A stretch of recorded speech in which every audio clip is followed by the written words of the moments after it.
We remain steadfast in our commitment in delivering local news that matters. Stories that inspire. Enriching the lives of Filipinos in the Philippines and across the globe. This is your GMA Regional TV. Buong puso para sa Pilipino.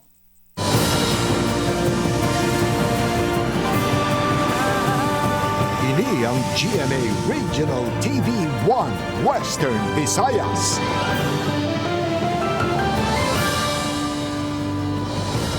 Mayong hapon ini ang 1 Western Visayas, masaligan, sadsaran sang kamatuoran kag wala sang ginadampigan. Ako si Gertrude Charlatan. Magadulong sa inyo sang pinakadako kag komprehensibo nga mga balita sa Kabisayan nakatungdan. Caitlin Revilla, live sa GMA Iloilo Station. Kag ako naman si Adrian Prietos, live diri sa GMA Bacolod Station.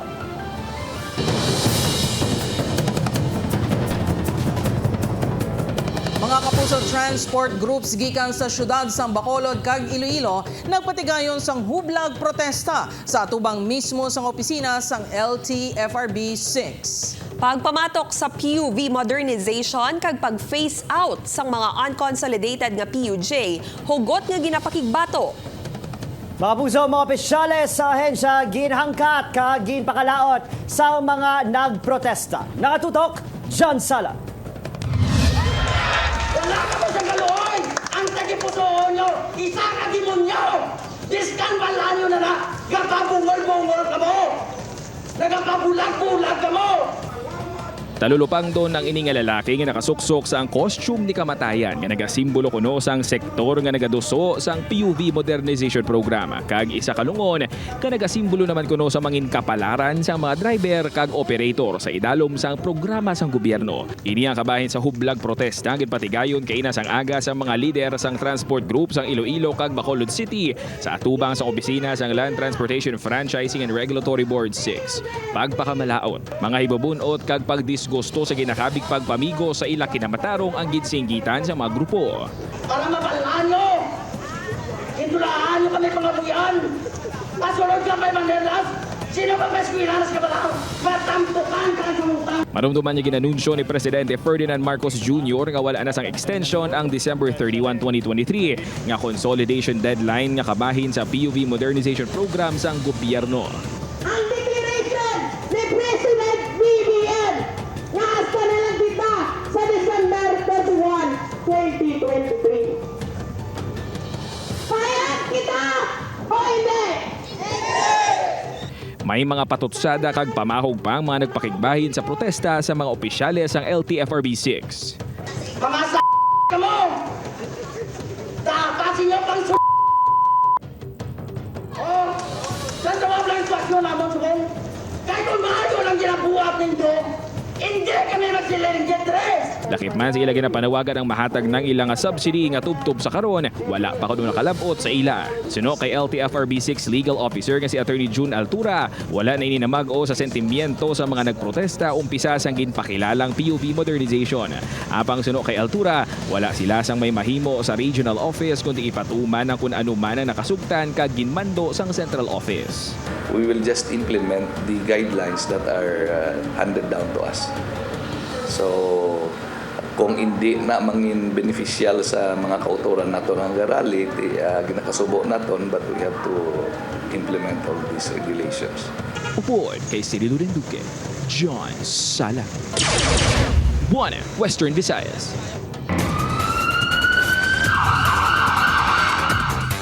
Abiso mga kapuso, sensitibo nga balita ang video ang masunod nga balita. Isa ka minor de edad nakuha sa video nga ginaligargin molestahan sa isa ka bar sa Bacolod City. Mga suspect, maulunsay mga estudyante. Yaring balita nga itong gintutukan. Sa sining nga video, ginahimo sumsuman sa social media. Makita ang ini nga grupo sa mga lalaki nga nag-happy-happy sa isa ka bar sa 17th Lacson Street sa Bacolod City. Dugay-dugay, makita ang ini nga babae nga ginaligar nagahapaon sa bangko nga daw kaangay nga wala sang animo. Ang makaalarmang hitabo, Kaysa tunga sa recorded video, makita ang ginamolestyahan sa isang lalaki ang nasambit nga babayi. Santos sa investigasyon sa kapulisan, positibo nga ginmolestyahan ang babayi. Nahibaluan nga mga lalaki ang abyan sang abyan man sa biktima kag nakig-meet up lang kung tani sa ila. As of now, gina-obrahan na po sila sang affidavit. Tapos, ang mga witnesses, no, ang himuan mo na sang affidavit, i-file sa kaso. Mismo, ang isa sa mga suspect nga nag-trip sa babayi ang nag-post ng video sa social media. Nahibaluan, galunsay criminology students pa ang mga ini. Nadiskubrihan sa aton nga victim, send siya screenshot sang miga niya. No, naglapta na ang iyang video. Ginpadangat ng reklamo sa Women's and Children's Protections Desk sa BCPO. Natumod na ang biktima nga isa ka minor de edad. Bangod sa natabo, pasakan sang kaso sa paglapas sa kinamatarong sang kababainhan, kagabataan, pagpanghimulos, kag pati man cybercrime ang mga naghimo sang akto. For reminder sa mga minors na iduaway nila ang bar hopping, na damo upod ng mga lalaki. Supposedly, kung estudyante ka, ang imo focus is ang pag-eskwela. Dapat piliun gid ang barkadahon nimo, hindi na ang barkada mo mismo or ang friend or ang casual friend, amo pa ang mabiktima sa inyo. Nagpaiway na ang bata ang magpa-interview pati man ang tagdumalahan sa resto bar. Apang, imbestigaran man ang bar kung nga may minor de edad nga nakasulod kag namolestyahan pa. And ang mga owners ng establishment na kung nag-post sila nga no minors allowed, ila gini-implement. So aranan na yan sa licensing, i-revoke ang ila nga license. Ginatutugan man sa BCPO ang nakuhaan sa video nga daw kaangay sa isa ka drug paraphernalia. Nakig-angot naman ang kapulisan sa universidad kung sa diin enrolled ang mga lalaki. Desidido ang kapulisan nga sampula ng mga sospetsado nga nagatuyo pa nga mangin pulis. Opo, Kiril Gasilio, Adrian Priatos, 1 Western Visayas.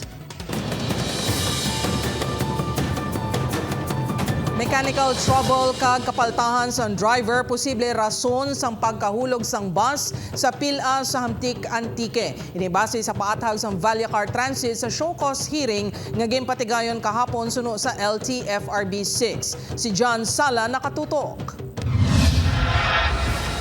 Natigayon kahapon ng 11 nga pagsinapol sa Land Transportation Franchising and Regulatory Board 6 kag Vallecar Transit agud istoryahan ang natabong aksidente sa barangay Igkabugay, Hamtik Antique nga nag-utas ang kabuhi isang 19 ka mga pasahero nga sakay sa bus nga nahulog sa pilas.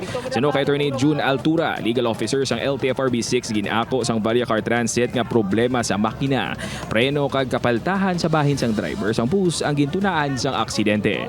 The incident happened due to some mechanical defects which the driver failed to properly act upon. Based sa video nga nakita, maski to the ordinary eye, makita mo ito nga the bus was medyo madasig and sa downslope to, though hindi siya kaprino. Dugang pa ni Altura kag nagsanto man sa CCTV footage sang barangay Lindero, Tobias Fournier. May nadiskubrehan nga daan nga depekto ang driver buta nga ilay naging disponiran sang konduktor. Apang sa baylong ipaiway ang pagbiyahe, nagsigi kuno ini sa gihapon. The driver failed to follow company policy and acted on his own. Nga wala ma-address properly ang problem. Dugang pa ni Altura, naghinyo man ang bus company nga i-lift na ang 90-day suspension sang 12 pa mga units sa idalom sang franchise ang nadiskrasya nga bus. Apang ang hinyo ang kinahanglan pangatun-an sang LTFRB 6. Igapatawag naman sang ahensyang mga witness ang Vallecar Transit agud nga makuhaan man sang statement. Lakip sa mga witness ang Vallecar Transit among nagbulig sa driver kag konduktor nga magkayo sang naguba nga parte sang bus. Samtang temporaryo nga nahamyang subong sa isa ka punerarya sa banwa sang San Jose Antique ang 5 ka mga miyembro sang pamilya nga naggikan pa sa South Cotabato nga nagbakasyon lang diri sa Panay sang nagluntad ang aksidente. Iniing ginpatigayon sang Antique Provincial Government samtang ginahitso pang schedule sa pagpauli sang ilang mga bangkay. Talagang binigyan namin ng importansya. Kami nag-assess niya pa sa funeral nila. At pagdala to sa Cotabato. The company, we're just waiting for the company to help. Upuan kay Cirilo Renduque, John Sala. 1 Western Visayas. Ginpahayag ni National Irrigation Administration Region 6 Acting Regional Director Engineer John Elbores nga halos kompleto na ang Halaur River Multipurpose Project sa Banwa, Sangkalinog. Lakip diri ang reservoir preparation, tunnel plugging, preparasyon sang stilling basin kag electromechanical works para sa operation phase sang proyekto. Nalabot na ang designed height nga 109 meters kag 184 meters nga elevation above sea level sang Halaur High Dam. Nahibaluan nga ang After Bay Dam ang nakumpleto na sang Pebrero, samtang ang Alibunan Catch Dam ang natapos sang December 2021. Tinutuyo sang proyekto nga mapaganhagan ang pagbaha sa Kalinog kag sa kaiping nga mga banwa. Ang High Dam ang makapondo sang 250 million cubic meters ang tubig nga sarang magamit sa irigasyon, bulk water, hydroelectric power kag inland fishery.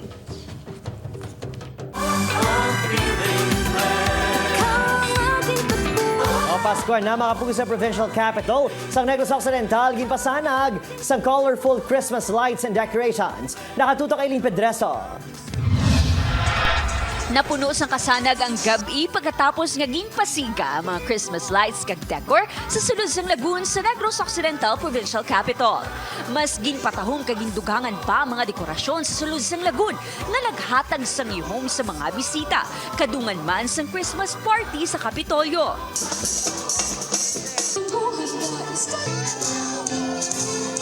So far, this is the best and we are very happy. Enjoy it kami tanan.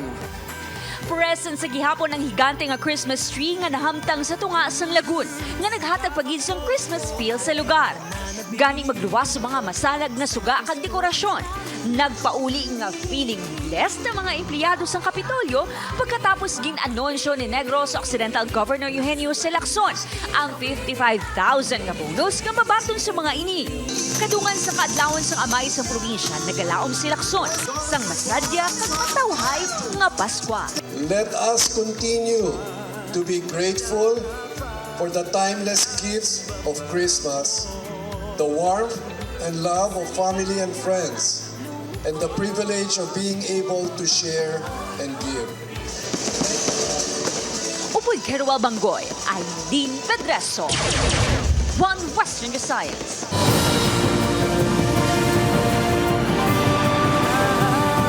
Ini ang GMA Regional TV 1 Western Visayas. Mga kapuso ekonomiya sang pungsod, priority projects, programs, services kag initiatives ang gobyerno ginpatpat sa Philippine Economic Briefing kapasidad sang Western Visayas sa agrikultura, enerhiya, turismo kag negosyo bilang isa sa mga produktibo nga reyon sa pungsod ginabida sa aktibidad. Ini ang gintutukan ni John Sala. Madasig ang pag-uswag sa Western Visayas, partikular na sa mga syudad sang Iloilo kag Bacolod sa nanari-sari nga patag. Agrikultura, komersyo, negosyo, turismo, enerhiya kag madamo pa. Gani sa ginhiwat nga Philippine Economic Briefing balawa sa report sang nanari-sari nga ahensya sang gobyerno nga nagtambong sa kahiwatan, bida man ang potensyal sa Western Visayas. We also have to have projects in the pipeline that will prove that we are also a resilient area and a resilient economy. Sa patag sang enerhiya, dako kuno ang sarang mabulig sang rehiyon sa ilabi na sa renewable energy sources. Biomass, we have a potential of 8 megawatts for this period, and that will be located in Pasay City. We have solar, potential capacity of 202.7 megawatts. And this will be in Tigbawan, Liagaw, and Barota Viejo. Hydropower, this will be in Igbaras, with a potential of 8.1 megawatts, and the wind, 5,693 megawatts. Gitpatpat man sa pagsinapol ang updates na tuhoy sa pagpasangkad, expansion kag privatization sang Iloilo International Airport. We think that Iloilo Airport should be expanded. We just passed by Iloilo Airport this morning, and we noticed that there's really a need to improve it. No? Sa bahin naman sang Panay Railway Systems Project, kinahanglan pa sa isa pagit ka feasibility study matapos nga wala makapasarang unang mga nagpasakop sa bidding. We did not pursue it, but in January we'll do another bidding. Intanyag naman sang DICT ang nanarisaring inisyatibo sang gobyerno sa pagpasangkad sang teknolohiya, ilabi na sa nanarisaring nga government transactions. Make it easier now for government because it will provide a good ledgering system. It will be a digital payment online system using the eGov app. Sa padayon niya pag-uswag sa mga rehiyon sa pungsod, ilabi na sang Western Visayas mas mangin mapag-o na ekonomiya sang pungsod sa padayon nga pagbangon matapos ang epekto sang pandemya. Upod kay Cirilo Renduque, John Sala. 1 Western Visayas. Samtang sa Negros Occidental, isa ka bag-o o kung isa ka bag-o, bunag nga lapsag nga lalaki ang nasapuan sa kilid sang suba sa Hacienda Mataas nga sakop naman sa barangay Sag-ang, La Castellana. Sunod sa pulisan, isa ka bata nga nagapanguha sa utanon ang nakakita sa nagalutaw nga bangkay sa lapsag. Ginayon sinigin report sa barangay ang hitabo. Nakaangot pa ang umbilical cord sang bata sang ining nasapuan suno sa kapulisan. Padayon, ginusisa sa kapulisan kung sino ang posible ginikanan nga nagbilin sang lapsag. Ginpalubong na sang barangay ang lapsag. Pero man pala nakikinig yung nanay ng bata, sana po makipagtulungan na lang po sa ating kapulisan para malinawan po lahat ng pangyayari. 340,000 pesos nga balor sang droga ang nakumpiskar sa ginkasanga drug buy-bust operation sang otoridad sa Barangay Funda Dalipe, San Jose, Antique. Arestado ang 31 anyos nga si alias B.R. Villan, isa ka high-value individual. Nakuha sa iya ang 12 tanan ka sachet sang ginalegar shabu nga nagabugat sang 50 gramos. Nagapangatubang inisang kaso sa paglapas sa Comprehensive Dangerous Drugs Act of 2002. Mga kapuso, 5 ka mga balay ilimnan sa isa ka subdivision malapit sa isa ka universidad sa syudad sang Iloilo ginserbihan sang cease and desist order. Mga establishmento hindi makaserbe sa makahulubog nga ilimnon. Ini ang gintutukan ni John Sala. Hindi na makabaligya pa sa makahulubog ilimnon ang 5 ka mga balay ilimnan sa bahin sang Aurora Subdivision sa syudad sang Iloilo. Ini matapos sa gitpapanaugan sang cease and desist order sang Iloilo City LGU. Natukiban nga naglapas sa Regulation Ordinance No. 2023-065 nga nagadumili sa pagtukod, maintinar kag pag-operate sang bars, nightclubs kag kasubong nga mga negosyo sa sulod sang 500 meters nga kalayon sa mga pampubliko nga struktura, eskwelahan, ospital kag simbahan. Free sila, pero pagkaon na lang ang ilabali ma-service sa ilang mga patrons, mga customers nila. Bawal na ang mga tanan klase sang ilimnon sa dira nga doog. Dugang panikanong, madamo nga reklamong nabaton sa opisina ni Mayor Jerry Treñas gikan sa mga ginikanan kag manunudlo sa mga eskwelahan sa palibot. May mga reklamo man nga mga estudyante nagasulod sa mahulot klasihan nga hubog bangod na kainom sa mga bars sa palibot. Reklamo sa mga barangay officials mismo, mga kapilan na nila hambalan kag balik-balikan kag istoryahon ang mga tag-iya sa sining mga establishmento, pero ay gid nila gin sapat nga amoy adto nga mga abiso sila pagsaway nga masami man nga may mga gamo nagaluntad sa lugar. Mapabili na pagdubili sa pagbaligya sang makahulubog nga ilimnon tub-tub nga ma-lift ang cease and desist order. Ginatingoan sa GMA Regional TV nga makuwang bahin sa mga tag-iya sang establishmento. Upod kay Cirilo Renduque, John Sala. 1 Western Visayas.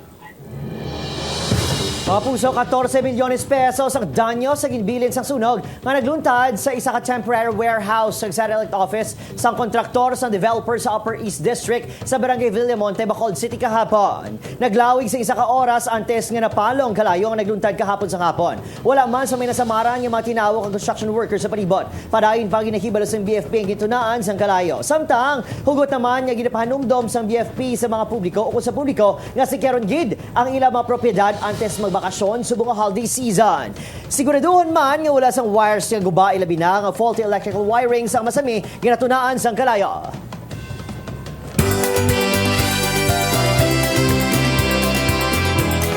Star-studded ang selebrasyon sang Binirayan Festival nga masaksiyan sa mga Antikenyo kag mga bisita.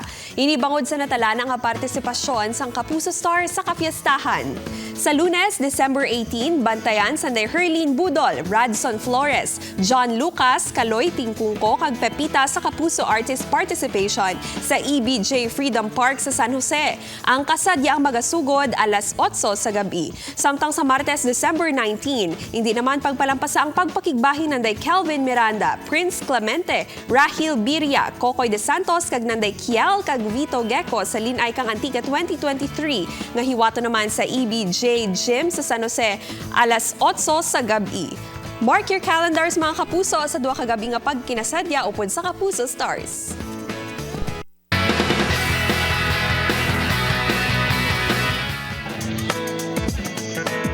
Proud kag hindi makapati ang cast kag team sa likod ng Firefly sa resulta sa ilang sacrifices. Napuno sa emosyon ng mga inis ang ilang taon na ang pelikula na hanungod sa istorya sang bata ang ginapangita ang lugar nga ginaistorya sa Iloy. Sa advanced screening, makita ng reaction sa pila ka cast sa Alessandra De Rossi, Miguelton Felix kag Isabel Ortega. Sa unihing nga semana sa The Missing Husband, maramo pa sing twist nga dapat bantayan. Si Anton kag Millie handa ang obrahon ng tanan para mabawi ang anak. May chance sa pabala sila nga makompleto. The Missing Husband, 4:05 p.m. sa afternoon prime pagkatapos ng Stolen Life. Kilig ang dalas ang Black Rider Boys sa episode kung sa din ginaharana sa mga iniyang girls. Sa behind the scenes, makita nga enjoy gina mga ini sa shoot. Ginkikilagan naman sa fans ang chemistry ni Banek kag Elias nga karakter ni Ruru Madrid kag Yasi Pressman.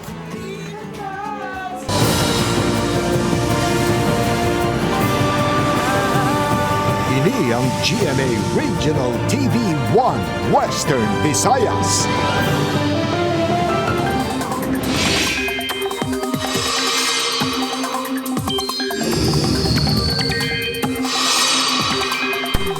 Mga kapuso, isa ka bag-o nga malain nga tiyempo kung low pressure area ang nagtipon kag nasiplatan sa guwasang Philippine Area of Responsibility. Ulihi ini nga nasiplatan 1,865 na sidlangan sa southeastern Mindanao. Suno sa pag-asa, posible ini nga magsulod sa PAR sa Sabado. Pwede man ini magpadulong sa nasidlangan nga bahin sang Mindanao sa mga masunod nga adlaw, apang pwede pa nga magbago ang direksyon. Gani padayon naton ini nga tutukan. Wala pa ini epekto sa subong apang padayon ng pagluntad sa kamihan kag easterlies. Posible man ang localized thunderstorm sa pila ka bahin sang pungsod. Base sa datos ng Metro Weather, posible ang ulan sa pila ka bahin sang Iloilo kag Aklan. Manubo naman ang tsansa sang ulan sa iban pang bahin sang Panay Island kag Negros provinces. May tsansa man mag-ulan sa iban pang bahin sang pungsod. Gani mga kapuso, hindi gid magkalipat nga magdala sang payong.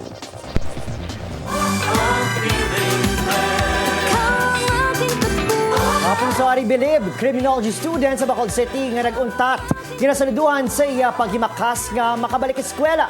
Pagbaligya sandwich sa guwa mismo sa iya bulutuan, diskarte agod makatipon kwarta pang enroll. Samtang isang Good Samaritan ginsorpresa ini agod ipabatsyag ang hashtag Best Christmas Ever sa estudyante nga nagpangabudlay. Yaring balita nga aton gintutugan. Actually, may stop ko sang last year, second sem, kay tungkol sa friendship problem, kag sa partner problem. Inspirasyon ang dalasang sininga video sa mga pamatanon kung saan makita ang ining lalaki nga nagatambay sa atubang sa isa ka universidad. Bit-bit ang iya mga ginabaligya nga pamahal. Ang mas nagtandog sa blatsyagon sa kadamaan, amo ang papel kung saan mabasahan ang mga tinaga nga For My Studies. Sa coastal community, sang Puro Cagaykay, Barangay 2, natultulan sa news team ang lalaki sa viral video. Siya si Rodelyn Mejorada, 20 anyos, isang first-year criminology student, apang naguntat bangod sa mga sirkumstansya sa kabuhi. Nagabaka-baka ini sa pagbaligya sang sandwich nga siya mismo ang nagaobra. Kag, diri sa iya anay bulutuan nagapwesto, agud makatipon sang kwarta nga inog pa-enroll. Gusto naman niya matindog kami para sa amon niya kagulingon. Nga maningwa, iti besaraw. Ikatato ini sa 7 ka mga mag-ululutod. Bata pa lang, namata na sini ang ilang sitwasyon sa informal sector community. Kag sa tunga sa madamo nga pagtilaw, bit-bit sini ang moto nga masami, ginaliwat-liwat sang iya nga iloy. Ang tawo nga tamaran, gakagutman, maninguwa, hindi magsali. Ato nasaksihan ang paghimakas ni Rodelyn, halin sa pagganyak sa mga estudyante, tubtob sa pag-ayo nga makasulod sa mga opisina. pagpatial sa init sa dalan. Todo ang iya pagpangingkamot. Pagkatapos sa malawig nga adlaw sa pagbaligya, naghapit ini sa cashier sa buluthuan agud hibaloon kun pila pa ang iya outstanding balance o kun balayran. Ginsuma man sini kun pila pang kinahanglan sini taklaron para makapa-enroll sa maabot nga Enero. Gin-videoan sa namon para mabubuligan sa namon damo-damo makakuan in social media, sir. Apisari nga daw mahina gid ang iya pagbaligya. May nagahulat naman nga sorpresa nga sigurado makapabatsyag sa iya sang espiritu sang Paskwa. Nakita ni Katrina Gallio ang video sang paghimaka si Rodelyn kag daw kaangay nag-rewind sa iya ang mga inagyan sadto. Pargo kay nakita ko gid ang self ko siya. Ang iya sorpresa, isa ka negosyo package para kay Rodelyn nga nagpatulo gid sang iya nga luha. Magamit niya ini agud mapadamo pa ang iya mga inugbaligya kag may pang Noche Buena pa para sa iya pamilya. Wait, there's more. May bonus pa. Kay ang iya mga baligya nga sandwich ang ginkompra na lang ni Kat. Kag ginpanghatag, pamatuod nga buhi ang espiritu sang Paskwa sa Bacolod City. Gani si Rodelyn, todo ang pagpasalamat kay Kat. Tiga kita ang ibang students nga uniform ga sulod sa eskwelahan para mag-eskwela. Kung wala kung nagpuntat ka, naglaya sa sila ni mama. Sa sumunta ng eskwela pa ko. Ginpalabot man sa GMA Regional TV ang istorya sa universidad sa paglaom nga hamatagan ini sang assistants nga makatapos. Ang istorya ni Rodelyn ang refleksyon sang paghimakas sang madamo nga pamatanon nga makatapos sa pag-eskwela. Samtang si Kath naman, refleksyon sang madamo nga Pilipino nga handa magtabang sa isig kapareho. Agud ululupod ang makahambal nga hashtag Best Christmas Ever kag hashtag Feeling Blessed ngayong Pasko. Obachirinil Gasilio, Adrian Priatos, 1 Western Visayas.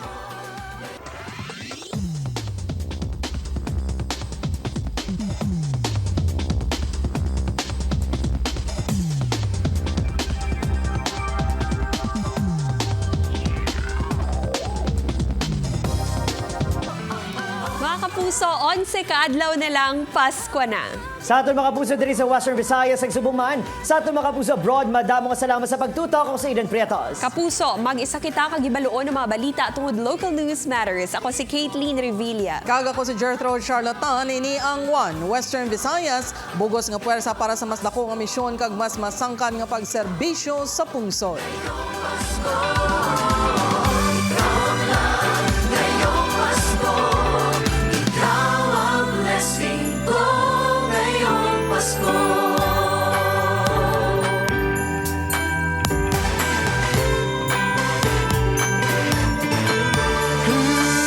Sa yakap mo ako ay nananabik.